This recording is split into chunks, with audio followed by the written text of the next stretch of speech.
Habermas basically has a biased perspective on Derrida. Derrida writes in Speech and Phenomena, in Monologue, nothing is communicated. One represents oneself, in Husserl's own words, man stellt sich vor, or imagine to introduce yourself, stand in front, supposed picture yourself, roughly in English, as a speaking and communicating subject. Husserl thus seems here to apply the fundamental distinction between reality and representation to language. Signs would be foreign to this self-presence, which is the ground of presence in general. If the representation of indicative speech in the monologue is false, it is because it is useless. Can you elaborate on that? It's an inner monologue.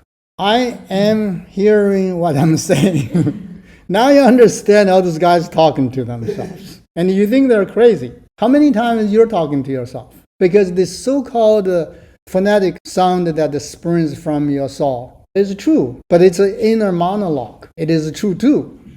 So you are recreating a reality constantly by your own voice. That's where everything begins to make sense now, you see. You have two problems here. One is that the speaker speaks to the speaker oneself. That all makes sense. Again, that isolate the speaker further away from others. And you can't exist by yourself in this world. You have to be with other than yourself. There's always others. It's not so much others, but other are not Westerners. Even within West, there's still other, because as long as you become the one, then you separate from the rest. And no matter how you do this soul-to-soul speak to yourself, it becomes a pure monologue. And the monologue, it can be true, it cannot be true. It can mean anything, it can mean nothing. When you isolate yourself from others, you lose the meaning whatsoever. There's no meaning for an individualistic existence. Individual is defined by others. If this whole world is all by yourself, now what is the matter that we have individualism or not? You live on an island all by yourself. What do you care about the democracy or not? So that means that everything loses meaning. Not just the you, and everything comes to you loses its meaning. And that's why we call that loneliness or isolation.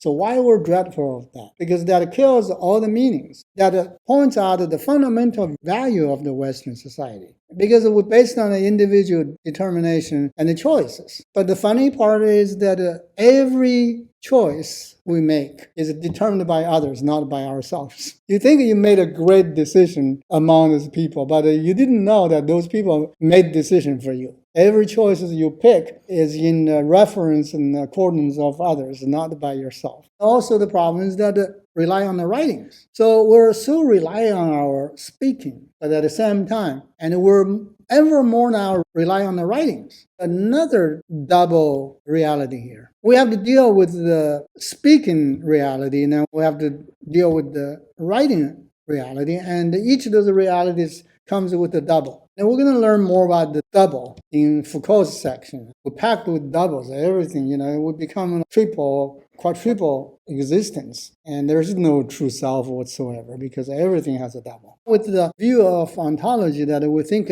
everything has a final truth, we always go for truth. Give me the final truth. Give me the final reality. We call it the logos, but the truth is there is no final reality. There is no such a thing. That's why phonocentrism that has to team up with logocentrism. So if you lose the one, then you lose the other. So that is to say, is that the speaking ties into this abstract idea of final reality. Possibility could be none of that is there. So now you see how frightening our reality all of a sudden becomes. Our language is transparent. The very dear thing we're all looking for, logos, is also transparent. Now what are we going to do? And once you go this direction, you see why we're having trouble.